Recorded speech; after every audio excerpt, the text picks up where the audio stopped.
and 1. Back with Steve Fletcher, and we're going to talk more about betting moves on the weekend and what we can learn out of them and all that. Thank you for joining us once again. Thanks, Alice. And I think a big thank you for the subscribers from the Fletch Files, the $20 a week service. A little bit of a bonus. The bonus yesterday for Adelaide Cup Day. Yeah, we sent it through. You just, you're so benevolent, aren't you? Yeah, of course. It's lovely. So you had 2 from 3 winners yesterday. 2 out of 3. Good odds. And continuing on the success of the Fletch Files, which is the basic service. Yeah.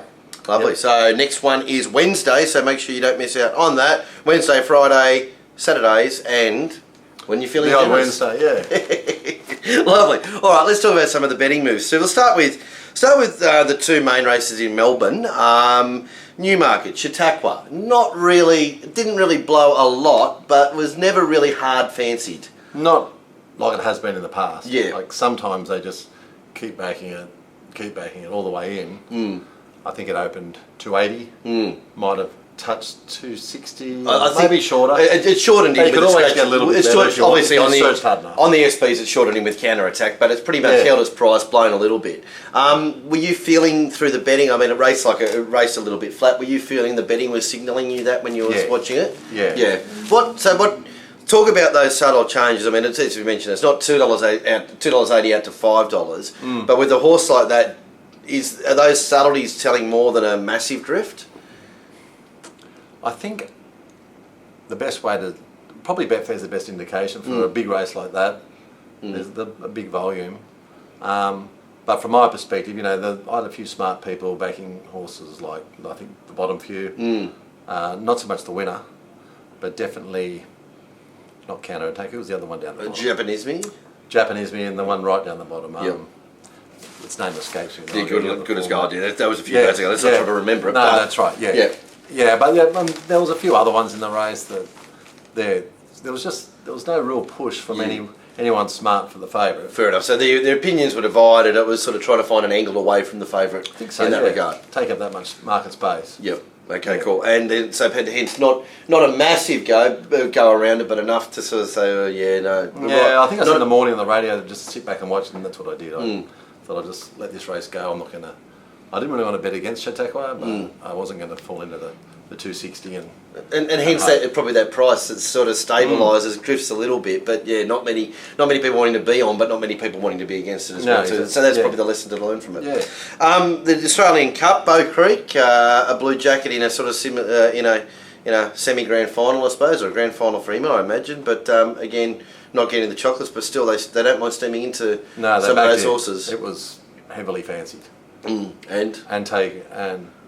you saw it around when it run third. Oh, it was sort of just there. It was a bit of a strange day at Flemington though. Did you have that feel for it?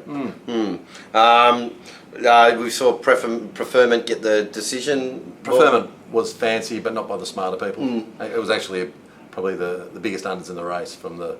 Oh, it was really from the smart guys. Yeah. Okay, so what keeps it unders then? Well, it blew, I think. But it was still $7, and you're saying it's unders. Well, it was. They probably had. I think the general professional rating was probably $10 or $11. Yep. What it opened $5.50, got out to $7.50. I think that's about right. If you had a good search, would have got close to $9 at the end. Yep. Yeah. So it sort of caught up, but what a horse like that, it's won a few times at Flemington. The form reads a little bit obvious. Is that public? Recreational money that's keeping that in a big race like that. So Hugh Bowman. Yep. All the Hugh Bowman, Waller, all that. So ticks those things. That obviously from a professional point of view, that gives you a good edge, doesn't it? Because it's taking a few percent that it probably shouldn't. Yeah, Hugh Bowman's pretty good like that in that he takes on market space. In years gone by, you remember Darren Beedman when he was running in the cerise colours, like those prices were ridiculous. But could you find an edge? But we often said about that is that they look ridiculous prices. They seem ridiculous prices. Pick and choose. You've seen them after the race. They've won by half a length, and they still look a ridiculous price. But we kept winning. They kept winning. But look at Willie Pike. If you go in the tab, Blake's walk in there. They just go Willie Pike. I'll back that. And if you can find a race where you don't like Willie Pike, you're going to get good value. Fair enough. Cool. So I'm not saying Hugh Bowman's at that level yet. Because he doesn't dominate like Willie Pike does over there. You've got a few other popular jockeys. Lovely, cool. So you say you can, by swimming against the tide, you can make money if you pick your mark in the right mark. Or what are the right signals? Not in that case though, with Preferment. No, that's right. Well, exactly. But what are the right signals to look for in that? What is picking the right mark in that case? that's up to your own personal opinion. You've got to be right. Yeah, okay. Just get it right. Do your best. Get Steve Fletcher set and you'll be right more often than not. Miss Rose Delago was not good for a lot of us. A lot of people have signalled it out, including you. I think you led the charge. Darren was all over it. I think a lot of other big joints were all over it. Massive go from the morning in, and then sort of came back to what the price was when you'd probably already backed it. Well, the bigger players I all spoke to, they all loved it as well. Like they said, yeah, this is our bet of the day. Like this is the biggest guys out there. Yep. So we're all wrong. Yeah, exactly. But the market coming out, did that surprise you a bit when it sort of came in? And I did, absolutely. Yeah. I thought it'd just keep on firming. And the push for metaphorical. Speaking to you beforehand, I thought they probably firmed on track. I didn't see any push for metaphorical. Not from out of not in the outer world. No. And track money in Melbourne versus outer world money. What's is it? They're normally pretty correlated, but that metaphorical, I didn't hear anyone mention it. All right, lovely. I was surprised. I think it was the only firm in the race. Yeah, and tried and true in the last. Yeah, well, that was correlated. Yeah, was it? Yeah, that was a big go. Yeah.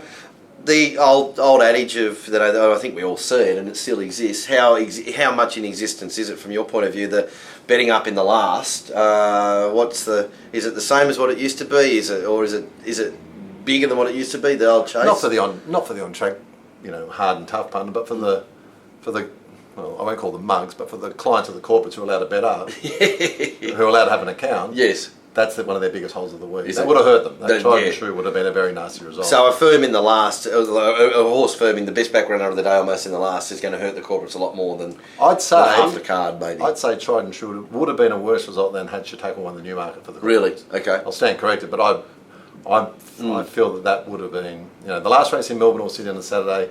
That's a big. You're just playing till then. It's the last over in the game of cricket. Yeah, exactly. Yeah, perfect. All right. Well, moving to Sydney, and I should mention that you can hear Steve on the radio show that we'll hopefully be speaking to on the way in. Hopefully, he's not too far off being live, Steve. But if not, just check on the site Saturday morning, and Steve's on there with Brent Zarafa and another stack of people all across the Punter Show board. You can get a lot of the information.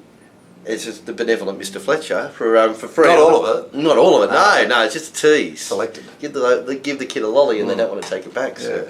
But Mount Panorama was a horse that you said that you didn't like, and was probably one of the most opposed horses of the day at Rose Hill that was hard in the market.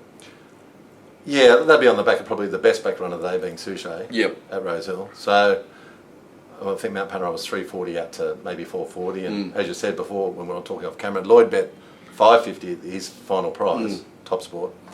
So $5, and that would mean, I would imagine, Betfair would have started around the $5.50, $6 mark. It was an interesting thing that we did note in the Pro Better Live chat room that Lloyd was a roll or two under the Suchez and Lionheart in that race, and he was 5 rolls over Mount Panorama. Mount Panorama. So is that something you? Excuse me, but is that something? There we go. Is that something you see often with Lloyd, or what's the guide there from who has been a market leader for many, many years? Well, he is, because Top Sport are good in that they take everyone on. So naturally, when all the others, bar anyone with half a brain, Lloyd's going to have the smart people betting with him and be able to adjust his market accordingly, knowing which way the market's going to go. So, good on Lloyd. Yeah, so but out of all the bookmakers, out of all the corporates that people get access to, and I suppose most people these days who are semi-serious have got access to the APN, what would be the what are some of the better joints to follow? Like as the lead, Top Sport and Crownbet. They're the two that don't bar people and say go away. They let you on. Yep. And if you're smart, they'll still let you on to win something. And you can use the intel accordingly. But maybe other joints don't have the ability to use the intel. I don't know. And what about William Hill at the moment? We see that they've been taking a position on some horses that look like they're going to be backed, and they're quite seriously over the market on a few of them. Of course, when you don't have to bet everybody who's I don't have William Hill up on my dynamic. I wouldn't even know what they do. Okay, well, I won't ask you about their theories then. Can't help it. Calliope was the second one of the O'Shea runners to be very well backed. It was just put on. And I know that you had it rated much shorter. I know Kingsley was all over it through just about every call. Yeah. Was it 370 in? Was it 370? 370 in. It just kept shortening and shortening. Yep. Yeah. Well backed. Not as big as Suchet, but almost. James McDonald on a horse's back. He gets the job He's done. a very good rider. Yeah. Yeah, I'm happy to be on him. He was on another cocktail, and that wasn't one of his better rides of the day. And a horse that continues to get backed, and they keep backing it. The pros love this horse, and it just keeps losing. So yeah, get over it. Another cocktail. Move on from so that. again, it's got the SP theory, the short. $4.60 to $4. Yeah, so hard to get at the end. Was it SP favourite? I would have been favourite. I'll just check that as I look at it. Yeah, it did. So it's got another favourite SP next to it. Yeah. When do you throw out the SP as the? I threw it out a long time ago. I don't know. But look, Horse by horse. If their models keep on coming out, but they've got to keep backing it. Like, Yeah. They can't just say we don't like it anymore. Don't care what the model says. That's not how they win 25% on turnover. Yeah, exactly. So you just I don't know. stick with the model. There might be flaws in it, but if the model's working, you got to stick with it. Yeah. So they came up with it again. Alberto Magic. You said $2.10, and 2 to 1 was available. Yeah, got out to 2 to 1. Yeah, we thought it might blow, and we waited. So that was the advice you gave on the radio too, I believe, wasn't it? Yeah. I think I took 310, which paid $3.60 on best hope. Yep. So I was surprised to pay that well. But yeah, no, it's a professional horse. It knows how to win. What do you say about some of these? You see them flash up at the end of the race, and it's been $5 all through betting, and the totes are $3.60 across the board. Where's that coming from? That would be just the bigger syndicates betting into the tote pools at the end. Does that make it too much under the odds, or is it? Well, it depends who's backing it. If you get the big rebates over the time. Yeah. Okay. So it's the 360 is really 420, and so $5 on 360 is a big difference. Yeah. So generally might be $5 for. So you 440. Factor in the rebates. Then you get 520. Yeah. And what would be the biggest joint? And you don't have the headache of trying to get on. You're pari-mutuel just on. Yeah. Perfect. So a rebate for the biggest joints. What are they getting? Not sure. It'd be different with each individual place and different with each individual tab. I think Queensland tab lead the way in the highest rebates, but I'm not sure. Beautiful. They're good, aren't they, Stephen? Yeah. Old North. Didn't like it all that much, did you? And probably a touch unlucky, or whatever you want to say, but didn't do the job. And the Mick Ken horse, Satori Honzo. It's a stable that can be very well backed, but not a bean for it, really. Didn't even notice it was in the race. Well, one. No one mentioned it from all day. The moment the fields were announced that when it ran, no one mentioned it at all. Apart from race speed profiles, which had it clearly on top with forgot Old about North. them. Yeah, it's all right. I didn't get. I love your work too. I love your work too, Dismissed Stephen. it.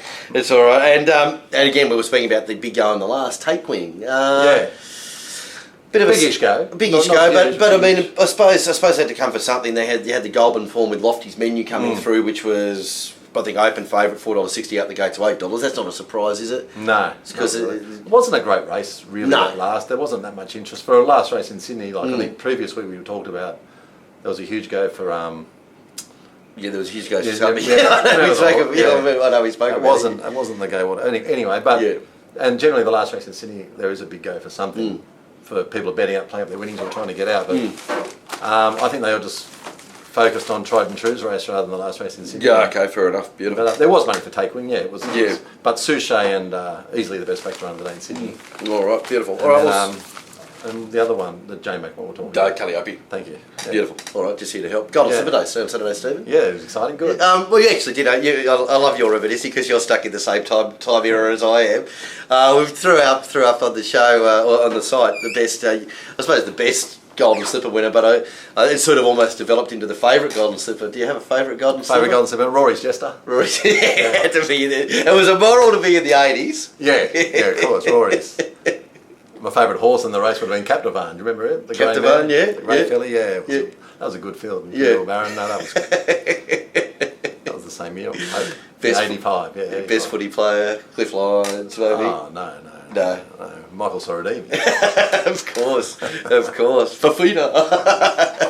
Beautiful, Steve. All right, mate. Great response to your stuff. It's always great information. This information we're talking about now post race, you're getting it a lot pre race, really, with the stuff that you're sending through. You're seeing which way the market is likely to move. You're getting great information from Steve about half an hour before each race in Sydney and Melbourne for $99. It is sensational value, or you can get an individual stake for $55, whatever way you want to do it, or the easy way just to get some nice selections without too much fuss. $20 a week for tips Wednesday, Friday, Saturday, and Adelaide Cup Day. And Monday, yeah. On Monday, yeah.